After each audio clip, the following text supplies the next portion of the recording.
Good morning, नमस्कार।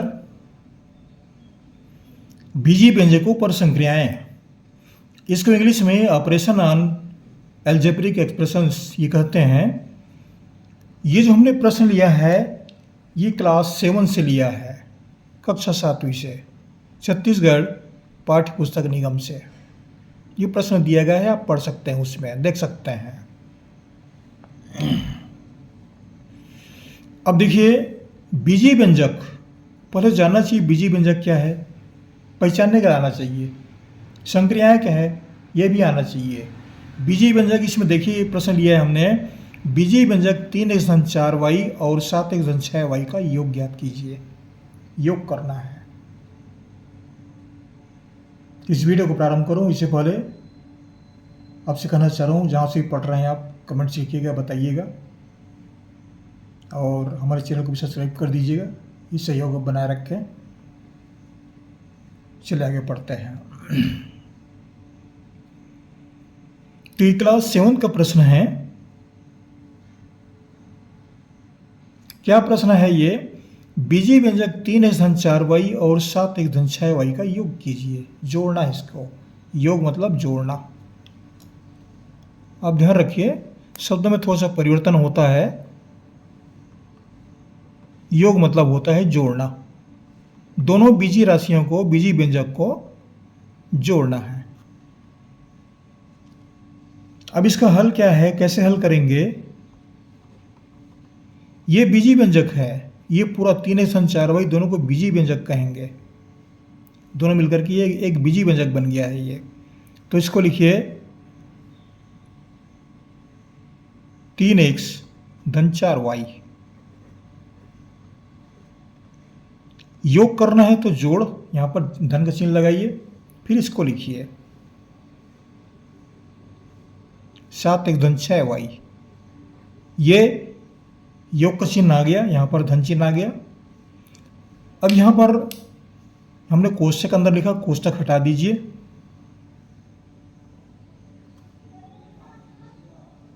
तीन x धन 4y, इसका कोष्टक हटे तो चिन्ह में कोई परिवर्तन नहीं है, सब धन है, तो जैसे एक तैसे रहेगा ये 7x धन 6y। इस तरह से लिखे। अब क्या करेंगे, x वाली जो राशि है वो सजातीय राशियां हैं। अगर घात समान है, इसका घात 1 है, इसका घात 1 है, तो ये समान राशियां हैं, सजातीय राशि हैं। इसको एक साथ लिखिए 3x धन 7x। अब y वाली से ये सजातीय राशियां हैं, इसका भी घात 1, इसका घात 1 है, तो इसको लिखिए 4y धन 6y। अब देखिए 7 और 3, 3 और 7 कितना हो गया, 10x, 6 और 4 10y। इस तरह से योग कर सकते हैं। छोटा सा प्रश्न है ये।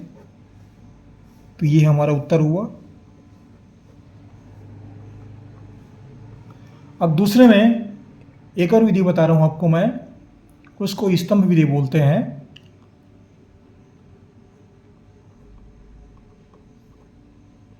जो भी सरल लगे उस विधि से आप बनाइए, लेकिन आगे चल के आप इस विधि का प्रयोग करेंगे। इस विधि का प्रयोग करेंगे आप आगे चल करके, लेकिन सिखाने के लिए हम स्तंभ विधि बताते हैं। तो स्तंभ विधि का भी उल्लेख करते हैं यहाँ पर। इस बीजी व्यंजक को पहले लिखिए 3x धन 4y। दूसरा बीजी व्यंजक है 7x धन y। तो इसके नीचे लिखिए x के नीचे x और y के नीचे y। इस तरह से यहां पर लिख दीजिए जोड़ना है या योग करना है। जुड़ेंगे तो ये, अब देखिए इसका घात 1, इसका घात 1 है, दोनों सजातीय राशि हैं, ये भी सजातीय राशि हैं। सजातीय राशि ही जुड़ते हैं, अलग अलग राशि हैं तो नहीं जुड़ेंगे वो। तो ये 7 और 3 मिलकर के हो जाएंगे 3 और 7 10x, और 6 और 4 मिलकर के 10y। इस तरह से जोड़ने की प्रक्रिया को पूर्ण की जाती है, बीजी व्यंजक इस तरह से जोड़े जाते हैं। तो ये हमारा उत्तर हुआ। इस तरह से आप हल कर सकते हैं।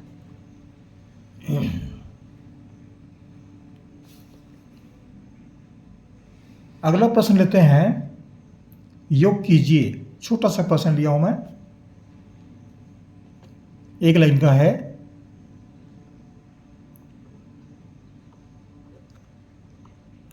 क्या कह रहे हैं, 2 PQ और 7 PQ को जोड़िए।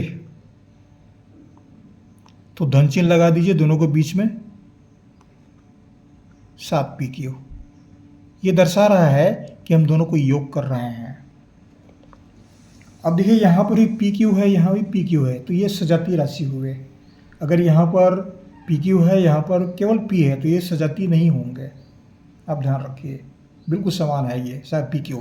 तो ये 2 और 7 जुड़ेंगे और जुड़ करके ये हो जाएगा 9 PQ। बहुत छोटा सा प्रश्न है, आसानी से हल कर सकते हैं। अब दूसरा स्तंभ विधि में भी आता हूं मैं, उसको भी सीख लीजिए। स्तंभ विधि के अंतर्गत 2 PQ पहले लिखिए इसको, उसके नीचे इसको लिखिए 7 PQ। जोड़ना है तो यहां पर धन चिन्ह लिख दीजिए। ये 2 और 7 मिल करके ये हो जाएंगे 9 PQ। बस इतना सा करना है। इस तरह से ये प्रश्न आप हल कर सकते हैं। तीसरे प्रश्न पर आता हूं मैं। 7y धन 9z और 3x धन 4y का योग कीजिए। 7y धन 9z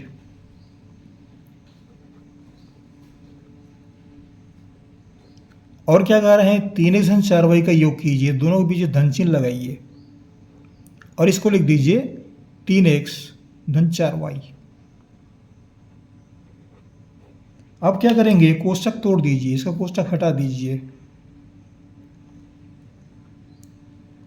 7y धन 9z, ये धन 3x धन चिन्ह 4y। चिन्ह में परिवर्तन यहां पर नहीं आएगा, ऋण कहीं पर भी नहीं है। अब ये y से y जुड़ेगा, y को एक साथ लिखिए 7y, इसको लिखिए धन 4y। 7y 4y हो गया। अब ये दोनों तो अलग अलग राशि है, ये x है ये z है, तो ये तो अलग अलग हो गया ना।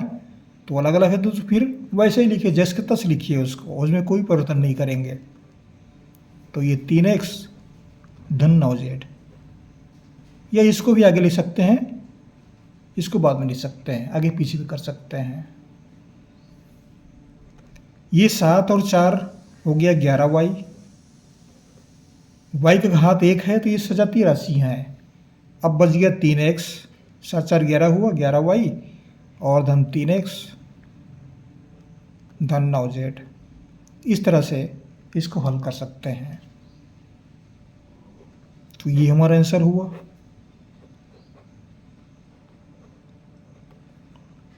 अब स्तंभ विधि का प्रयोग करते हैं।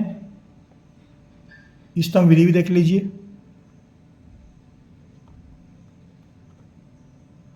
स्तंभ विधि मतलब एक के नीचे एक लिखते हैं, स्तंभ बनाते हैं इसमें।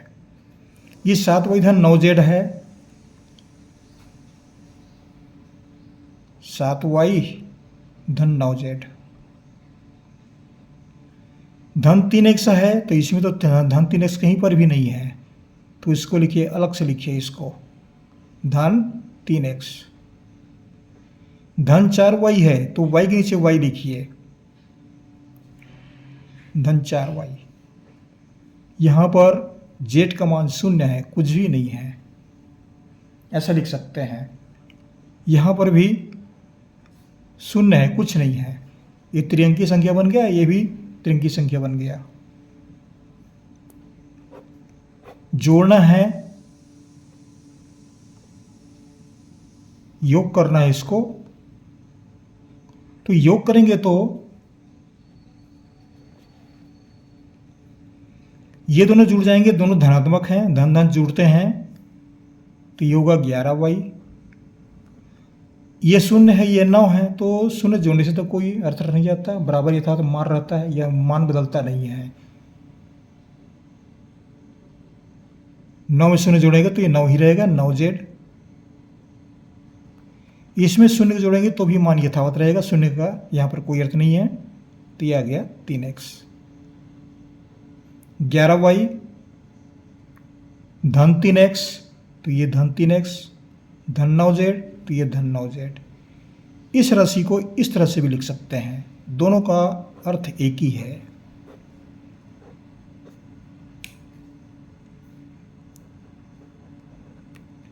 ये राशियां, और ये देखिए इसमें 9z पीछे है, इसमें 9z आगे हो गया, तो इसको आगे पीछे लिख सकते हैं, ऐसे किया जाता है इसमें। आशा करता हूँ ये वीडियो आपको अच्छा लगा होगा और आसानी से आप समझ जाएंगे। बहुत सरल सवाल है, आप जहाँ से पढ़ रहे हैं कमेंट कीजिए, बताइएगा, चैनल को सब्सक्राइब कर दीजिएगा। ये सहयोग आप अवश्य कीजिए हमारा, और आपको हमारी ओर से बहुत बहुत शुभकामनाएं। धन्यवाद, पढ़ते रहिए। अगले वीडियो में फिर मिलेंगे। Thank you.